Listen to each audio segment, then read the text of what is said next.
magaalada jowhar ee xarunta dowlad goboleedka hirshabelle ayaa waxaa lagu wadaa in goordhow ay ka bilaabato doorashada kursi ka dhiman golaha shacabka ee jamhuuriyadda soomaaliya. kursigaas waxaa ku tartamaya ilaa 6 musharax oo uu ku jiro madaxweynihii hore ee dowlad goboleedka hirshabelle cali cabdullaahi cosoble iyo agaasimihii hore ee hay-adda nabad sugidda iyo sirdoonka qaranka ee soomaaliya cabdullaahi maxamed cali sanbaroolshe iyo murashaxiin kale. guddiga madaxa bannaan ee doorashooyinka qaranka ayaa maamulaya dib u doorashada kursigaasi oo hore uu u baneeyey cabdullaahi maxamed cali sanbaroolshe waxaana lagu wadaa in lagu qabto magaalada jowhar ee xarunta dowlad goboleedka hirshabelle. dowladda turkiga ayaa waxa ay soomaaliya ka bilaabaysaa mashaariic ballaaran oo lagu maalgelinayo wax soo saarka beeraha soomaaliya.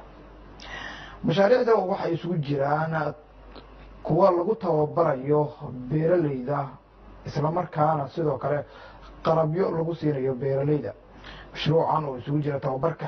xirfadlayaasha ka shaqeeya beerista dalagyada, kordhinta qalabka beeraha looga shaqeeyo iyo beero waaweyn in laga hirgeliyo ayaa loogu talagalay wax soo saarka beeraha soomaaliya sidii sare loogu qaadi lahaa.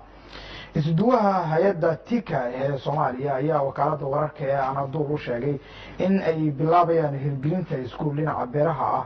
oo ay si lacag la-aan ah wax uga baranayaan 180 arday. mashruucaasna waxa uu horudhac u yahay qorshaha horumarinta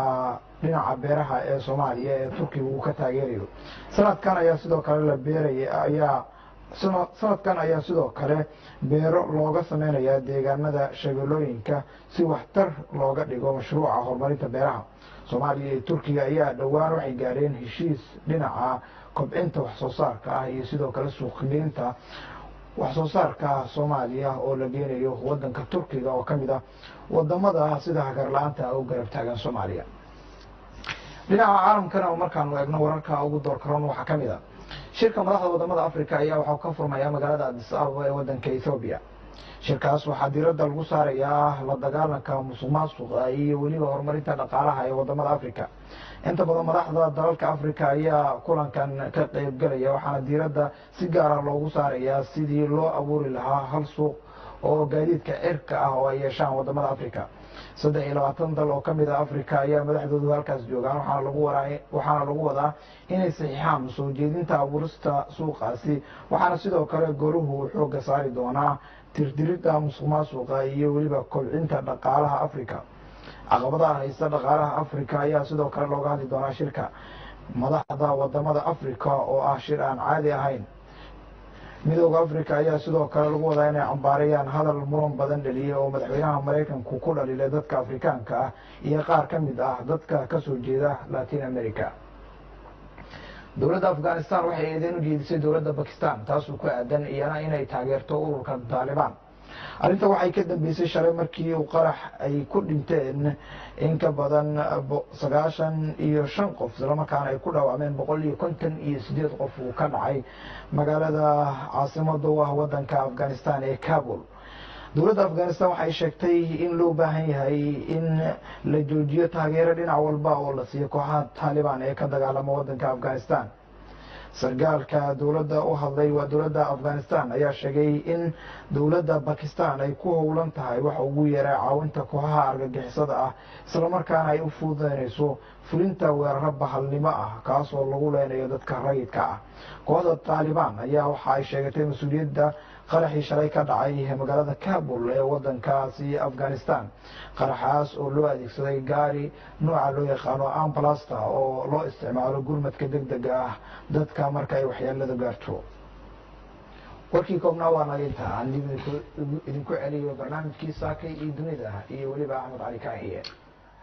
aad iyo aad baad u mahadsan tahay cabdishakuur cali axmed oo nala socodsiinaya daawadayaal. warka kooban ee barnaamijka ayaanu sii gudagelaynaa. soo dhawaada daawadayaal meel walba joogtaan waxaan idin leenahay barqa wanaagsan. barnaamijka saaka iyo dunida qodobka ugu horeeya maanta magaalada addis ababa ee wadanka ethoobiya waxaa ka furmaya shirka 30aad ee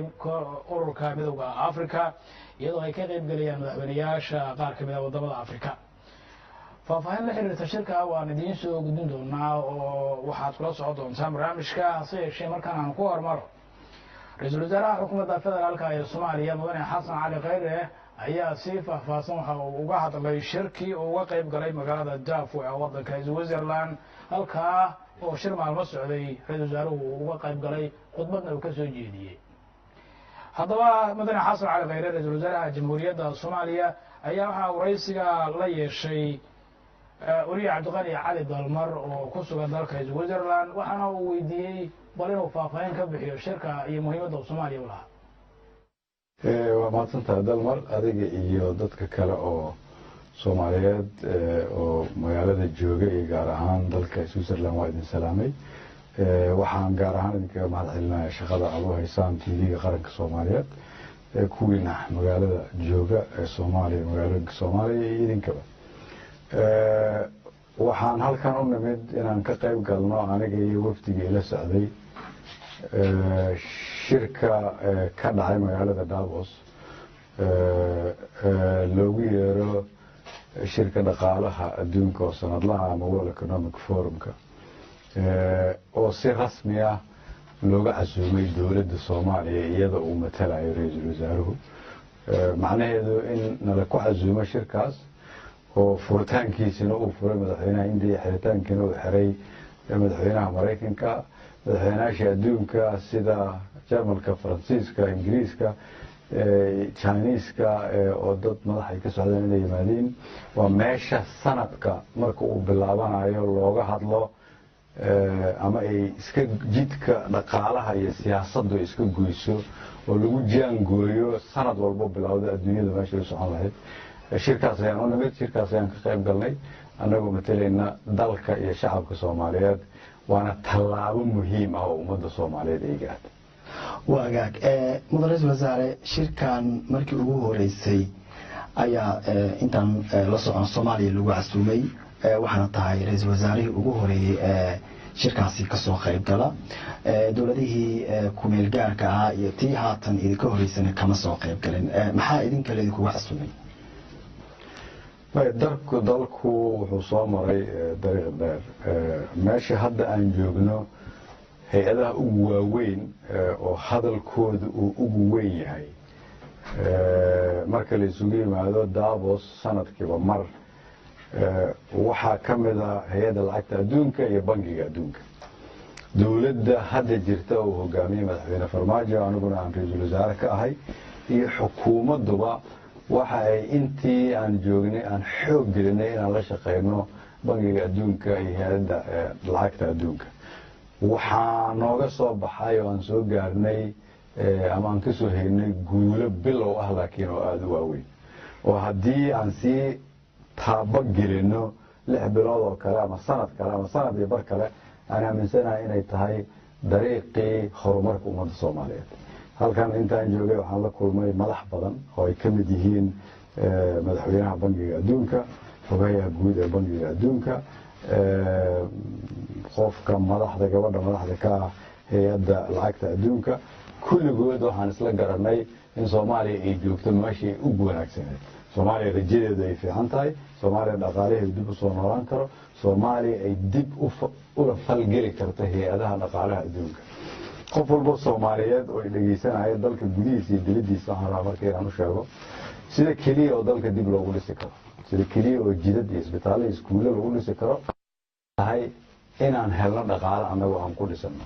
dhaqaalahaasi meesha kaliya uu ka imaan kara waxay tahay inaan annagu shaqaysano. laakiin si adduunyada aan ula qabsano dalkeena dhaqaalihiisana loo kobciyo waxaan u baahanahay deynta in la ka daayo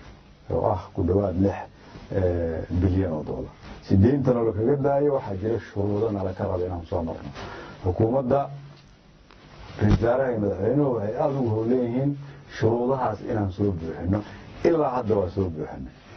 December ayay ahayd markii aan ku guuleysanay shuruudihii ugu waaweynaa. bisha Abriil ama May ayaa haddana nala ku samayn doonaa qiyaastii labaad. qiyaastaas marka aan soo gaarno haddii dowladda Soomaaliyeed ay ka gudubto waxaan soo gaaraynaa meel dhexe. meeshaas waxay noqon doontaa in Soomaaliya la bilaabo in lagala munaaqashoodo qaabka diinta looga deyn lahaa. haddii aan soo gaarno waxaan noo furi doonaa albaabo muhiima. si taasi markay u dhacdo qof walba Soomaaliyeed haddaad ganacsataa waxaa laga rabaa in canshuurta dowladda aad siisid. haddii aad dawladda u shaqaysid waxaa lagaa rabaa inaad ka shaqaysid dalka in laga yareeyo ama laga zuuliyo waxaan la yidhaahdo musuq maasuqa sidiisa haddii aad tahay qof soomaaliyeed oo waddanka jooga waxaa laga rabaa inaad qayb ka noqoto shuruucda dhaqaalaha oo laga rabo waddanka in lagu horumariyo waxaan aaminsanahay haddii Davos looga yeeray dawladda Soomaaliyeed oo madaxdii adduunka aan la shirnay hay'adda dhaqaalaha adduunka iyo hadda bangiga adduunka iftiinkii dawladnimo ayay tusaale ka tahay waxaan aaminsanahay marka qof walba Soomaaliyeed inuu garab istaagi doono si aan u gaarno meeshaan higsanayna diilayna waa hagaag marka laga soo tago casuumaadda leedin fidiyey inaad ka soo qayb gashaan shirkaasi dhaqaalaha adduunka looga hadlo ee Switzerland sanadkii mar lagu qabto idinku maxaad la tagteen maadaama madashu ay joogeen dad madax ah dad maalgashiga aad ugu dheereeya ganacsato dad badan joogeen maxaad idinku haddii aad tihiin mas-uuliyiinta Soomaalidu aad meesha la tagteen anaga waxa ugu horeeyaan meeshaan la tagnay waa laba arrin waxa uu ahaa dib u bandhigidda waxa la yiraahdo Soomaaliya oo ku soo noqonaysa saaxada adduunka Soomaaliya oo la falgelaysa hay'adaha dhaqaalaha adduunka Soomaaliya oo fadhi ku yeelanaysa adduunyadu meesha ay uga hadasho mustaqbalka waxa uu noqonayo tan labaadna waxay ahayd inaan adduunyada u sheegno waan soo jeednaa haddii aan nahay dalka Soomaaliyeed waxaan diyaar u nahay inaan soo buuxino shuruudaha nala ka rabo waxaan diyaar u nahay inaan dalkeena hore u wadno waxaan soo gaarnay intaas waxaan rabaa inaad ogaataan sababta nala ku casuumay ama sababta ay noogu suurto gashay inaan la hadalno madaxdii hadda aan sheegayay ma aha inay nasiib tahay waxay tahay waxaan soo gaarsiinay dalka meel ay muhiim tahay inaan la hadlo marka dambe waxaan rajaynayaa inaan soo gaarsiino meel ka sii weyn hadii la yiraahdo waagaag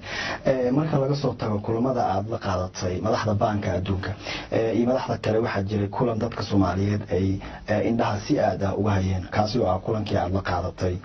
ra'iisul wasaaraha dalka Norway maxaa ka wada hadasheen dawladda Norway waxa ay qayb ka yihiin wadamada xubnaha ka ah ama guddiga go'aanka ka gaara dalalka diinta lagu leeyahay dariiqa ay marayaan ee ah kan bangiga adduunka iyo kan hay'adda dhaqaalaha adduunka waxaan kala hadlaynaa marka arrimo la xiriira sida Soomaaliya ay u heli lahayd qaabkii diinta looga deyn lahaa inta laga deynayana ay ku heli lahayd dhaqaale ku filan oo ay iyadu ku noolaato waxaa kaloo ka wada hadalnay sidii loo soo xoojin lahaa xiriirka dawladda Norway iyo dawladda Soomaaliya gaar ahaan dhinaca dib u dhiska annaga haddii aan nahay dawladda Soomaaliya hadda waxaan rabnaa adduunyada inaan kala hadalno dalkeena inuu yahay dal qani ah inaan leenahay bad inaan leenahay berri inaan aaminsannahay waddankeenu inuu beero leeyahay inuu kalluun leeyahay inuu shidaal leeyahay inuu macdan leeyahay waxaan rabnaa inaan adduunyada niraahdo ma rabna anagu inaan cidna tuugsano waxaan doonaynaa inaan dunida ku soo noqono oo aan soo gaarno meel aan bangigaan rabno diin ka qaadan karno bangiyadaan rabno anagu aan furan karno intaas nala soo gaarsiiya waxaa kaloo adduunyada kala hadalnaa kaalaya waddankeena maalgashta waddankeenu maalgashi u baahan yahay maalgashiga laftiisa waxaa hortaagan diinta iyo dib ula falgelidda hay'adaha dhaqaalaha adduunka oon ka hadlaynay sidaas darteed ayay tahay marka inaan xoogga isugu geyno haddii aan nahay ummadda Soomaaliyeed oo dhan haddaad rabto inaad ka shaqaysid siyaasadda haddaad rabto inaad ka shaqaysid amniga haddaad rabto inaad ka shaqaysid waxbarashada haddaad rabto inaad ka shaqaysid caafimaadka intaasoo dhan waxaad u baahan tahay dhaqaale aad ku fuliso dhaqaalaha waddanka dib in loo yegleelo bangi dhexe oo shaqaynaya shilin Soomaali shaqaynaya ganacsato dhaqaalahooda kor u kacaya dunida Soomaaliya isugu imaanaysa annagoo deyn nagu lahayn nala ku lahayn oo deynsan karna waxaan rabno dhisan karna jiirka aan rabno hamiga Soomaalinimada oo aan dadka Soomaaliyeed u sheegay dariiqa barwaaqada mustaqbalka oo hadda kor ka hadla ummadda Soomaaliyeed madaxweynuhu ka hadlay waa dariiqaas shaqadaas ayaan u nimid iyada ayaana ku taagnaan doonaa haddii la yiraahdo waan aaminsanahay inaan ku guuleysanayno mar dhow waa tahay 12 bilood ayay dawladdu hadda soo qaadatay wax ku dhow sanad maxaa ku muuqda sanadka soo socda waxa ii muuqda sanadkan haddii la yiraahdo arrimo waaweyn saddex tiir oo waaweyn ay dawladdu ka shaqeysaa saddexdana waan sii wadi doonaa mid waxa weeyaan kobcinta dhaqaalaha la dagaalanka musuqmaasuqa shaqo abuurka dhisidda jidadka iyo iskuullada iyo isbitaallada loo baahan yahay oo intaasuba miisaaniyadda qayb ka tahay waa iyada hadda la bilaabayo in la dhiso jidka afgooy xamar udhexeeya jidka xamar iyo jowhar udhexeeya waa iyada hadda aan rajaynayno inaan hay-adihii dawladda aan dib usoo noolayno waa iyada hadda aan rajaynayno inaan samayno guddi la dagaalamo musuq maasuqa waa iyada hadda aan rajaynayno aan halkan u nimid in mustaqbalka aan bangiga adduunka lacag ka heli karno bangiyada adduunka aan la macaamili karno ka shaqaynta dhaqaalaha u abuuridda suuq badeecadda soomaaliyeed oo aan kala hadalnay wadamada dunida oo turkigu ka mid yahay aan rajaynayno inay ganacsatada soomaaliyeed badeecadeeda suuq u helaan si dhaqaalaha waddanka loo kobciyo waa sii wadi doonaa waxaa kaloon ka shaqayn doonaa tiirka labaad oo ah ka shaqaynta arrimaha siyaasadda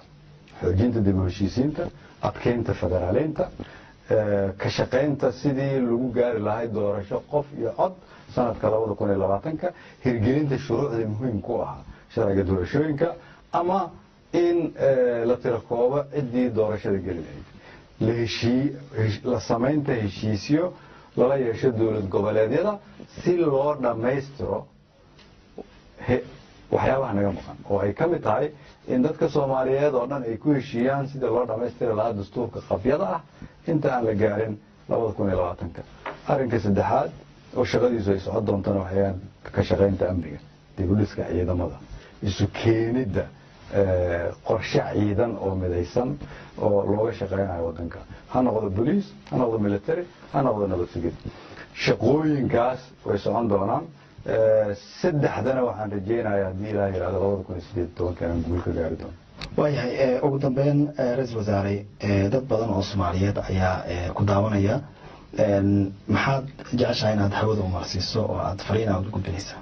qof walba soomaaliyeed oo daawanaya dalka gudihiisa ama dibaddiisa waxa ay tahay dowladnimada in dib loo soo celiyo dariiq sahlan oo loo maro ma jiro dowladnimada in dib loo soo celiyo waxa weeyaan kow inaan aqbalno dhibkan haysta labo inaan aqbalno xalkiisa annaga keliya inaan keenno iyo saddex inaanu meel kale noo olin dal aan ahayn dalkeenna sidaas daraaddeed waa inaan aqbalnaa dhibka nagu dhacay inta uu la-egyahay xalkiisana annagu aan keennaa dulqaad inaan yeelannaa waa inaan danta gaarka ah ka hormarinaa danta guud waa inaan qabyaaladda qarannimo ku bedelnaa waa inaan soo celinaa sharafta iyo karaamada ummadda soomaaliyeed annagoo og marmarka qaarkood inay dhib tahay xataa haddii ay kalifayso in la gaajoodo intaasaan ummadda soomaaliyeed u sheegayaa marka ugu dambaysa waxaan aaminsanahay anugu dalka soomaaliyeed inuu ku socdo dariiqii saxda ah meel fiicanna inaan joogno inaan adkaysano ayaa naga hortaagan inaan ummadda soomaaliyeed u samayno mustaqbal waara waa hagaag daawadayaal ra-iisul wasaaraha xukuumadda federaalka ah ee soomaaliya mudane xasan cali khayre ayuu ahaa oo u waramayey cabdiqani cali dalmar waddanka switzerland ayuu ku waraystay cabdiqani ra-iisul wasaaraha dalka sidaad maqlaysayna waxa uu ka hadlayay dabcan shirka iyo muhiimadda uu lahaa soomaaliya iyo sidoo kale shirarkii ula qaatay qaar ka mid a madaxda caalamka hagaag daawadayaal barnaamijka ayaanu qaybihiisii hore weli ku guda jirnaa qodobo kalena waa inoo soo socdaan waa hagaag ciidamo booliis ah oo dabcan si casri ah u tababaran looguna talagalay ka hortagga rabshadaha ayaa waxaa tababar loogu soo gabagabeeyey waddanka jamhuuriyadda jabuuti ciidankaasi oo loo tababaray dowladda soomaaliya mikael cabdirashiid barre oo ku sugan magaalada jabuuti ayaa warbixintan wuxuu nooga diyaariyey ciidankaasi oo tiro ahaan gaaraya 270 askari oo u tababaran qaab samaysan